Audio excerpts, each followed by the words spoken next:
Welcome to the Rainmaker Multiplier on Demand, a podcast for leading financial professionals, or rainmakers, and their teams that offer support for securing a successful future. From marketing help to staffing structure, listen and subscribe for actionable insights from advisors and skilled professionals alike. Welcome to the Rainmaker Multiplier podcast, and I have a special guest today, Philip Palaveev. Welcome, Philip. Jason, pleasure to see you again. Yeah, absolutely. So I have talked about you, Philip, for years now because of the profound impact that you've made on my practice, as well as the multiple other practices that are listening to this podcast. Because, Philip, I first read the book, The Ensemble Practice, and I was very inspired to want my business to look like that. I was having a lot of challenges of kind of silos that were happening internally. It felt like there were businesses within my business that in many cases competed against one another, the advisors inside of my firm. And so that inspired me. I then also went on to read the CFP board commissioned you for a study that was done. What year was that, Philip? It feels like it was 4 or 5 years ago, but the older you get, the more time flies by. So it was pre-COVID, but it must have been 4 or 5 years ago. Yeah, that's what I was thinking, 18, 19. And what year did you write the Ensemble Practice? It was published in 2012. It was mostly written in 2011, but it was published in 2012. Wow, it's timeless. I mean, as you know, I'm sure. Well, it's probably overdue for an update. In the last 10 years, a lot has happened, and the industry has changed quite a bit, and best practices have, how we were chit-chatting right before we started recording, and I was telling you, the more things change, the more they stay the same. And the same is true probably for building an advisory business. Sort of the fundamentals, the best practices are still the same. But at the same time, the environment is changing dramatically, and it's changing very quickly. So in many ways, all the principles of the book are still very, very applicable, but the environment in which we apply these principles is changing very rapidly. No doubt. And Phil, why don't you expand on that a little bit? Well, I think you and I have gotten to know each other a little bit through the G2 program, our program for developing the next generation that your organization is part of, and you have generously been a mentor to one of our G2s as well. But I would say, how I box a little bit, and I own a small boxing gym in Seattle. And in some ways, if you look at the boxing fights from literally 100 years ago, we have some, video recordings, blurry recordings of people fighting in the ring. To some degree, boxing is hit and don't be hit. The only thing that changes is the shorts and the gloves. But at the end of the day, fundamentally, it's very similar. But also, boxing has changed a lot over the last 100 years. If you look at modern boxers, the way they train, the way they do nutrition, the way they practice, the gyms that they practice, and have become very different. And the same is true for advisors. Forgive me if I'm belaboring boxing. At the end of the day, it's still a matter of grow your practice, surround yourself with good people, surround yourself with good clients, and be very systematic on who your clients are and who your colleagues are. Find a good partner if you can, and build an ensemble practice, and you'll find that life is better and life is easier when you have good partners. And sort of all of these fundamental principles or fundamental truths have been the same in the business for the last 25 years. And I've been involved in this industry for the last 25 years or so. But today, starting a practice from scratch is much more difficult. Today, competition for clients is much more intense than it was 10, 15, 20 years ago. Today, finding good colleagues is perhaps in some ways easier, in some ways more difficult, but certainly more expensive.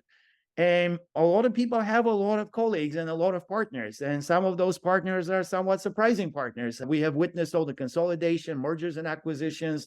Firms are acquired, they merge into larger structures, then those structures merge into even larger structures, then they sometimes get sold to other structures, so sometimes the destination is surprising. So the environment in the industry has become quite complex. No doubt about it. No, well said. We actually completed our first acquisition, which just 1 year ago, just earlier this morning, we recorded a video for all the clients of the firm we acquired, and it was a sizable firm. I mean, my firm is about a $5 million revenue firm. We bought a $2 million revenue firm. So yeah, and that was a year ago this month. So we just completed our first year, and wow, the whole acquisition and just folding in employees, clients, technology, just the experience was just unbelievable, but successful, and has really inspired us to want to do more.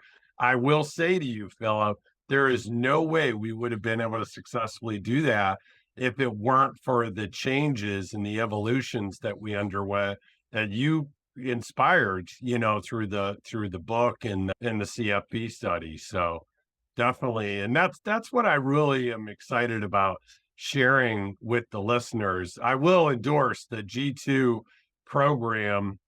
We have my chief marketing officer at C2P, as well as JL Smith, my practice, Rob Lasivita, who's the integrator. We run on EOS. He's our COO. He's the integrator. He's the only one that reports technically directly to me, but also untechnically because we're running on EOS, and the integrator doesn't report to the visionary.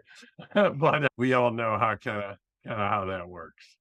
Yeah, but what I wanna share with you in some of the things I'd love to talk to you about is the just the in the big picture of the ensemble practice model. And we have built an entire program, again, inspired by kind of the structure of the five rungs. And I really love the kind of backstage learning that happens and kind of rung 1 and 2, regardless of what titles you use, right, within those positions. But in general, that first rung is more entry level and with little to no experience, anywhere from no experience, kid coming out of college or a career change to maybe a couple of years experience. Doing mainly tactical work is what we are having them do as they're learning the business. And then in that second rung, still backstage, getting licenses, designations, really becoming a financial advisor in the backstage by learning how to do financial planning, financial modeling, tax modeling, all the different softwares that you use, getting all their licenses and designations in preparation to go to the third rung, the front stage rung, the first one in the front stage, which is that advisor level. And sitting second chair to a lot of times to a lead advisor or practicing partner, or taking on a smaller client, whether it's a new client or an existing client. And after they spend the time there, they earn their way, hopefully, to that lead advisor level where they are the first chair, right? And the two-chair approach for the higher level clients has been a game changer as well. I mean, we've just noticed ourselves better servicing the higher level clients, but also our higher closing ratio when we put two advisors in the room, showing the commitment to the larger and more complex clients. And since we've started running, the program, with the five rungs and the ensemble practice model, I've been able to make someone who I brought in at client service associate about 13 years ago, 2 years ago now, made his way to practicing partner and bought into the firm, which has been really exciting. Fantastic. Nothing like having a good partner in business. It is certainly amazing. Yeah. So, Philip, just let's go kind of one at a time, because I'd love to hear any additional insights or experiences or ideas or whatever it might be in, even that rung 1. Is there anything I gave a brief overview explanation, anything else that, as I explained it, you would like to expand on? Kind of, I'm thinking just go one rung at a time, and we can have a little bit of a conversation of this kind of 5-rung approach as well as the 2-chair approach.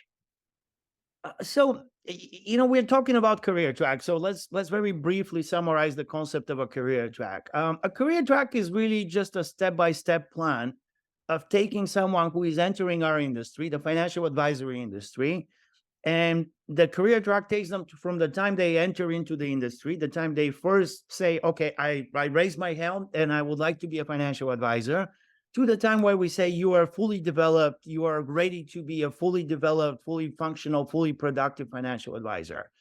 And step one in this process is really learning all the answers. Essentially, it's all about accumulating technical knowledge. That's the time when you learn the answers to all the questions that the clients may be asking, and all the questions, of course, you could be asking yourself. That's the time when you figure out how to create a financial plan and all the components of a financial plan. That's the time when you learn about investments and everything you will end up doing with investments, how to create a portfolio, how to rebalance a portfolio, how to research a portfolio. That's the time to sort of figure out how to understand the answers and how to learn the answers. And really, it's the time to spend with the books. It's the time to spend with the certification and licensing problems. It's the time to spend in class, but it's also the time to spend how those concepts are applied in reality, in practice. So it's time to learn the software. It's time to connect with other technical experts in your practice. And really, it's the time to figure out all the answers that you're likely to need in your career, which will take you to step two. Step one usually are positions such as paraplanner, financial planning associate, sometimes analyst, senior analyst, positions that basically imply technical expertise. Step two now is you've learned all the answers. Now let's communicate those answers to the client. That's the time when you're a service advisor or simply an advisor. That's the time when you're a second chair. And that's the time when you definitely enter into the client meeting. So it's time to learn about relationships. We are in a relationship business. We are not just in the business of finding out the answers to financial planning questions. We're in the business of finding the answer, communicating the answer, and convincing the client that that's the right answers so they can take action on this. Unless there is action, unless there's communication, unless there's hand-holding, we're actually not doing our job.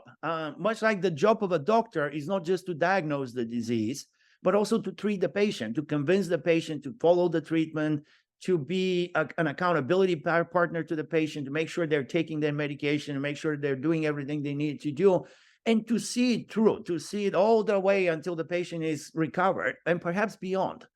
So the same for us. It's not enough to just know the answers. You have to actually figure out how to convince the client that this is the right answer.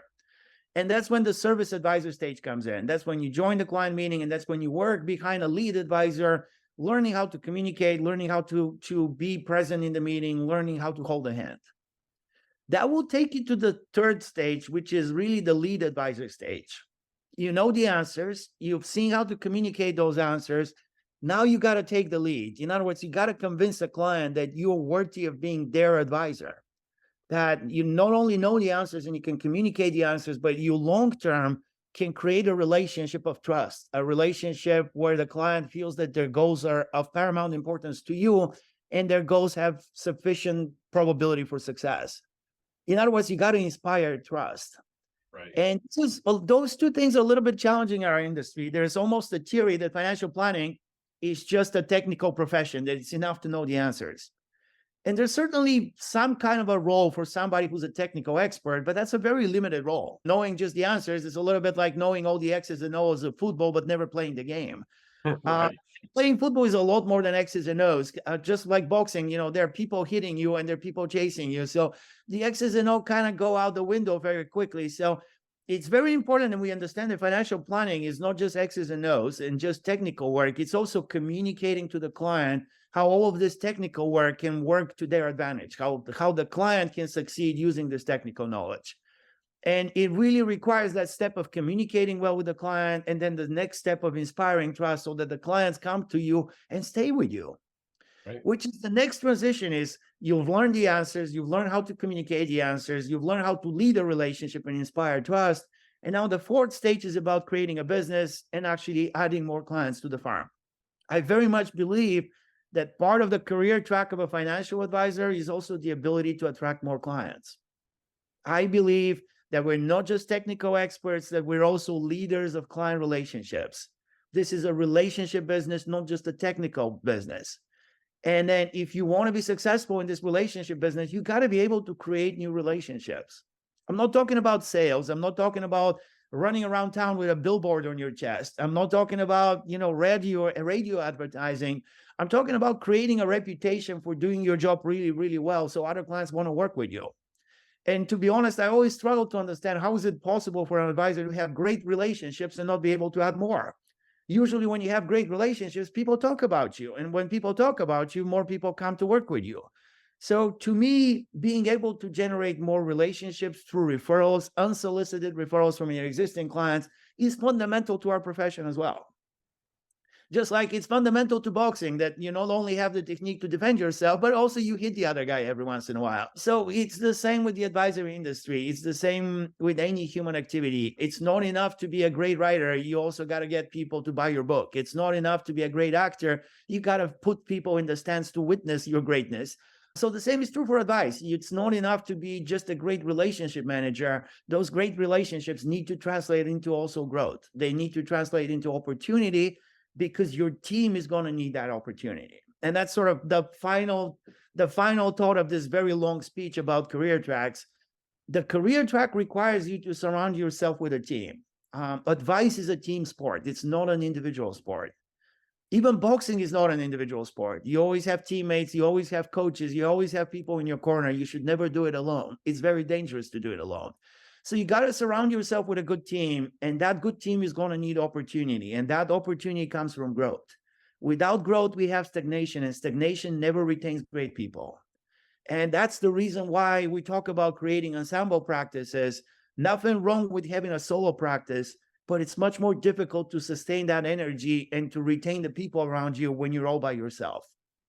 That's awesome. No, I love how you just covered that, because it really articulates really well what we kind of teach within these first 5 rungs, right? Like that step 1 is really talking about the backstage, whether it's client service associate or paraplanner, or the journey. If you're starting from the beginning of going through both, then becoming a service advisor, right? That rung 3 that is not yet to that level of where you need to be at rung 4 as a lead advisor, of really closing business and having the strong ability to persuade and work with the larger clients of the firm. And then at the end of the day, if you even want to have a shot at practicing partner, you have to master business development. And business development is what you, in my opinion, what you described, Philip. It's getting unsolicited referrals as well as solicited referrals, building rapport with centers of influence that are steering business your way, the ability to get on stages and deliver and inspire people to take action, the ability to, persuade at another level, not just for even yourself, but to be able to feed the firm. And so that's really how we've designed it to get to that practicing partner level. It's basically a rainmaker, and it's a rainmaker not only for just your own calendar, but you can be a rainmaker and feed other advisors within the firm, which is kind of the essence of the ensemble model. Yeah, I mean, and Jason, I purposefully avoid some of these terms. Some of them are associated with different business models. Some of them are associated with the history of the industry. I will leave all the labels outside, but I will say this: you're not a doctor until you have patients. You're not an attorney until you have a client. Until that moment when you have a client, until you have a patient, you're not a professional. You're just a guy with a book and maybe some ideas in your head. You start practicing when you have clients. So clients are fundamental to our practice as advisors. Being able to have clients is fundamental to being a doctor, and to having patients is fundamental to being a doctor. So we need to find a way to continue adding clients to our practice. Otherwise, we're not practicing. We're just dreaming things up. Now, how you add clients is up to you. And I leave that to each and every advisor in each and every firm and each and every strategy. We have different ways of adding clients. But as much is true for me is fundamentally we add clients when clients trust us. They trust us as a firm. They trust us as a person, as a professional. And they come to us and say, I have a problem. Can you help me find a solution? That fundamentally, that's how we work. And if you're not able to convince people to come to you because you have the reputation of being able to provide solutions, then you're not doing it right. That something's not right. Either you're not doing your job very well, or for some reason you're not able to communicate to others how well you're doing your job, and perhaps they know that they don't value as much what you do as they should. So you kind of have a problem that you have to find a solution for. I'm always concerned when I hear that someone is a great advisor, but they have trouble growing the practice. Typically, if you're a great writer, you have people reading your books. If you're a great actor, people come to see your movies. So if you're great at something, sooner or later, your audience should be there. We just got to find a good strategy and a good way of filling up the seats, a good way of putting you in front of more clients. And you should be thinking about that. It's not enough to just know all the answers. You actually have to figure out how to communicate those answers to people, how to lead your clients to a good solution and create that environment of trust. Right. You know what I'm finding, Philip, though? I also find there are advisors that are really good advisors, right? Mhm. They've gotten the licenses, the designations, they're providing good advice, but they're not good at marketing, and they're not good at what I was referring to as business development, right? Like proactively building relationships or asking for referrals or COIs, or doing those activity networking, those type of activities that are going to drive more and more business to your firm, other than just unsolicited referrals. Because living off solely unsolicited referrals, if you're a solo entrepreneur, right, just a one person and maybe an assistant, it's going to take a little while, right? You're going to have some serious patience, if you're not doing any kind of marketing, and if you haven't, developed the skill of prospecting, which I would, another way to say business development. I, between knowing the answers and marketing yourself, there's another big step. In our industry, statistically, as much as 70% of the leads that we generate as an industry come from unsolicited client referrals. Oh, yeah. So I want to actually emphasize unsolicited referrals as the foundation of growth. I tend to agree with everything you said, but notice how strong the tailwind is. Like 7 to 10 referrals for every 100 clients has been sort of a standard proposed first by Julie Littlechild, who's done a lot of research on client relationships. And then others kind of picked up that, but that has been my experience as well, is for every 100 clients, you should get 7 to 10 referrals. Generally speaking, advisors close the referrals at least a 50% rate. So you will find a very strong tailwind that's helping you a lot just in unsolicited referrals. And to me, this is such a foundation of business development, is you should be receiving a lot of unsolicited referrals from your existing clients. And if you're not, that's the place to begin. The problem with 100%. My firm, 60%, right? Yeah. We'll bring in about 150 million of new assets this year at JL Smith. Yeah. 60% of that will come from referrals, right? Unsolicited referrals. And time and again, I see advisors saying, okay, we're not growing fast enough. Let's redo the website. Well, redo the website if you must, but begin with your client relationships. Why is it that you don't see enough support from your existing clients for your growth goals? Begin looking at your client relationships. Why are they not generating enough unsolicited referrals? Now, sometimes there's some demographic factors. Your clients may be the kind of clients that don't mingle much. You may be working with a lot of introverts that don't get out of their house. Or you may be working with some client populations that are not very likely to refer. Data would suggest that older clients start referring at lower rates than perhaps clients who are sort of in the middle of their life. Business owners are some of the most active referrers. People who are actually employees tend to be a little less active in their referral habits, if you will, than those that are business owners. It appears that actually female clients are much more likely to make referrals than male clients, for that matter. And we do some consumer research, so some of that is coming out of our consumer research. So some populations of clients may be less likely to refer, but referrals are the foundation of your business development. And then any business development you do is reputation building. And by the way, building your reputation with your existing clients is also marketing. Marketing is not just how you reach out externally. Marketing is also how you reach out internally to your existing clients. Your existing clients should be the first people talking about you in the community. In our boxing gym, most of our actually clients, because we have clients there, the people pay to box at the gym, come to us because somebody said, hey, I know a great boxing gym. You should come with me, work out. We literally do very little marketing, but people bring their friends, people bring, their family, literally. And that is enough for us to fill up the gym. And And again, I will probably say the first marketing activity in your firm should be arming your existing clients to refer more effectively and to talk to others about you. Because it's a game of trust. And Jason, if I just met you for the first time, how do I know if I can trust you? I haven't seen your work. I don't know you very well. I mean, you have some reputation, but how can I trust that? So the way we figure out how to trust each other is by looking at other people you trust. So if I know, let's say, Kristen, and Kristen knows you, and I trust Kristen, and Kristen trusts you, then notice the transitive property of trust. If A equals B and if B equals C, then A and C must be equal, like a mathematical equation. So if I trust her and she trusts you, then you must be trustworthy. That's why referrals are so powerful, because essentially one of your clients says, I trust Jason. And by the way, you trust me, so you should go work with Jason. And that's why that recommendation is so strong. Build your reputation around your existing clients and the people that talk to your existing clients. And then, of course, do everything else. Redo the website and make sure you have strong content and make sure you have podcasts such as this one. Make sure that you really release your knowledge to the world, if you will. But begin with the fundamentals. Otherwise, it's like an inverted pyramid that's very fragile. You're talking a lot to people that don't even know you, and you're ignoring the people that are actually dying to have your attention, i.e. your existing clients. Phil, a couple of things that kind of came to mind.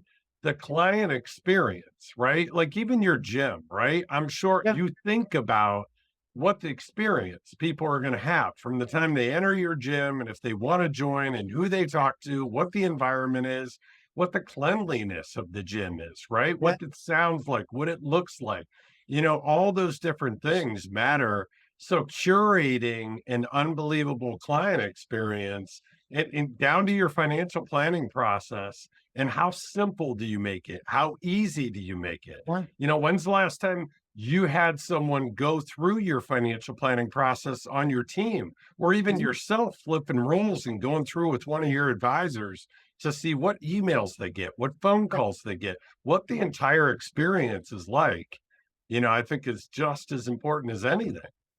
You're absolutely right. And by the way, this is kind of an interesting conundrum in the industry. Study after study, I have seen so many people talk about this, from Julie Littlechild, who started this conversation, to Catherine Williams at DFA, who I saw present in London on this topic. Time and again, when we ask clients, have you made a referral in the last year? Something like 50% of clients say, yes, I have. And then when advisors look at their referrals, it looks like only 7 to 10 clients out of 100 have made a referral. So where is this distance between all these referrals that were supposedly made and all these referrals that actually came? Why are we losing so many referrals? And I think part of the reason why a lot of referrals get lost is, imagine sort of a conversation between a couple of people. They're somewhere in a restaurant. Maybe you and I are friends. We're saying, hey, cheers, how you doing? Well, life is good. My business finally made some money. I'm thinking about doing something with it. And say, hey, you should talk to my advisor. Jason is awesome. You should talk to him. And, the other person probably says, oh, yeah, sure, I will. Yeah, what was his name? And that's probably where the conversation sort of goes somewhere else.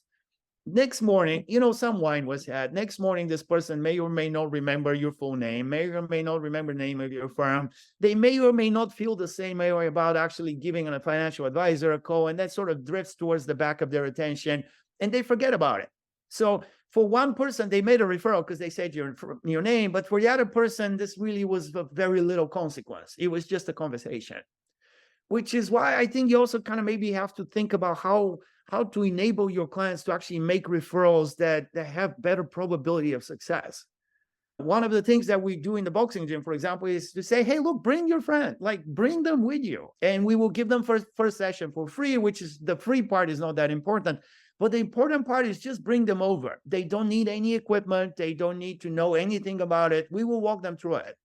When people enter into a boxing gym, they're worried that it's going to be scary. They're going to get hurt. Somebody's going to knock them out and hit them and, send them on the floor. They also don't know, what am I supposed to do? Buy a helmet, buy gloves? What kind of gloves am I buying? What's under the gloves? Who knows? So we just basically say, come over. We'll walk you through it, and come over. And by the way, it's friendly and it's not scary. And people are smiling, and nobody's going to hit you for quite some time. And then if you really want to go into the boxing ring and start boxing, we'll show you how to do that too. But we'll walk you step by step. It's going to be friendly. It's not going to be scary. And by the way, you don't need to know anything about it. I think financial advisors can do a little bit better of that, is to say, hey, If you want to talk to my advisor, all you need to do is just reach out to him. You don't need to know anything about it. They'll take over from there. And by the way, here's the way to go to your advisor. The other part is also true. When you receive a name, what's the first thing you do? Well, of course, you Google it. And then what do you find? Time and again, I talk to advisors, and actually, as much as I was saying, don't start with redoing your website. Well, at some point in time, redo your website, because the first thing a prospect is going to do is check out your website. And time and again, I see websites that are neglected, poorly composed, or using a language that's very generic, doesn't really say much, or kind of uses a lot of jargon that we don't understand. I always tell my clients, when you write the first page of your website, also Google those words and see who else is using them, because time and again, I like literally, if you Google the first sentence of your website, you may find that there are another 10 advisory firms using the exact same information. And I have literally seen advisory firms using the same picture on their website. Like, the happy smiling family on a beach somewhere, 3 generations kind of holding hands, that kind of thing. Everybody has that picture on the website. So take a look at your website. Does it actually differentiate you in some way? Does it make you stand out? Does it speak to that prospective client? That will accelerate that pace of referrals quite a bit. A couple of things I wanted to add to piggyback on what you're saying, Phil. One is, the 60% of the business we do that comes from referrals, I said unsolicited, but I will say that we are very dedicated to doing everything we can to build relationships with our COIs, train them on how to make unsolicited referral introductions. We absolutely are always talking, planting seeds, using language, even asking for referrals at annual reviews for existing clients. So I don't know if that totally, it's kind of a gray area whether the whole 60% surely isn't unsolicited, but the bottom line is 60% referrals. If 40% or 50% is unsolicited, maybe that other 10, 20% is due to our proactive educational efforts and outreach and planting seeds and asking questions. I mean, we put our advisors at JL Smith through, Bill Cates' program. He's got a great program. Pareto is another one, just fantastic for referrals and teaching advisors how to hold those kind of conversations. The other thing I wanted to share with you is we do right in line with what you're saying of your boxing gym, right? Make it super easy. They don't have to do any preparation. They don't have to bring statements. They don't have to do anything. So we do small group events with our biggest and best clients. And we allow them or encourage them, and it's small groups. We're talking about 8 people, and we're encouraging them to bring friends or family members who they think, we might want to meet and might want to meet us. And we're doing dinners and golfing and cooking classes, just super non-threatening, fun things that our clients love to do. And then they're inviting friends to come along and do something they already love to do. And so it's a very organic, easygoing way, to make that introduction. And we're always holding educational workshops. We do them live and we do them online virtually. And they're around topics that people need to know about, whether it's financial planning, tax planning, estate planning, Social Security, to name a few. And so we give a venue, non-threatening, for those clients to bring a friend or have somebody come in and experience us, right? Just get a feel for the way we talk, the way we act, the type of advice that we can give. And all they got to do is show up, right? You just make it super easy. Yeah. And again, I mean, I use the term unsolicited a lot, but unsolicited doesn't mean unintentional. Ideally, everything in your practice is intentional. Just like you said, all of these components of your practice that create this environment that builds trust, and then that trust allows others to bring their friends, family into the practice. All of that is intentional. Just when I say unsolicited, I'm trying to avoid that very humiliating moment of me saying, "Hey, Jason, do you know somebody I should work with? Like, can you send me a client? I'm really looking to grow this practice and I'm really struggling, man. I mean, I wish you would give me like 3 names of people I could talk to." That's the moment I'm trying to save advisors, because honestly, I work mostly with young advisors. They hate it. They absolutely hate it. It is humiliating and it's very ineffective. It's humiliating to clients as well. And it's very ineffective. But just like you learn from experience, there are many moments where you create an experience where the client themselves is very eager to actually recommend a few people that they know that probably can be very good clients. You just got to be able, and that's where experience comes in. You got to be able to sense that opportunity. The client is already giving you these names. You don't have to ask for them. But as they say, when opportunity knocks on the door, somebody always complains about the noise. So sometimes we just don't recognize referrals that are being handed to us.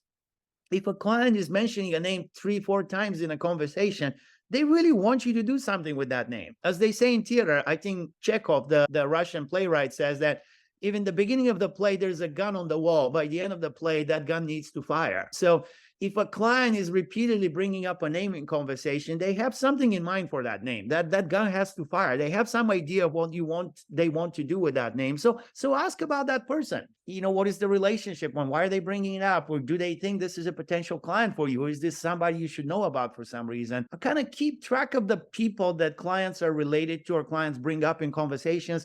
Those are the potential future referrals. Just keep track of them. Sooner or later, these connections happen. 100%. Thanks for tuning in. This podcast was brought to you by C2P, an organization whose purpose is to educate, train, grow, and support holistic financial advisors so families can achieve true prosperity. Never miss an episode by subscribing now to discover new resources and strategies. Visit c2penterprises.com to learn how we can help scale and secure your business.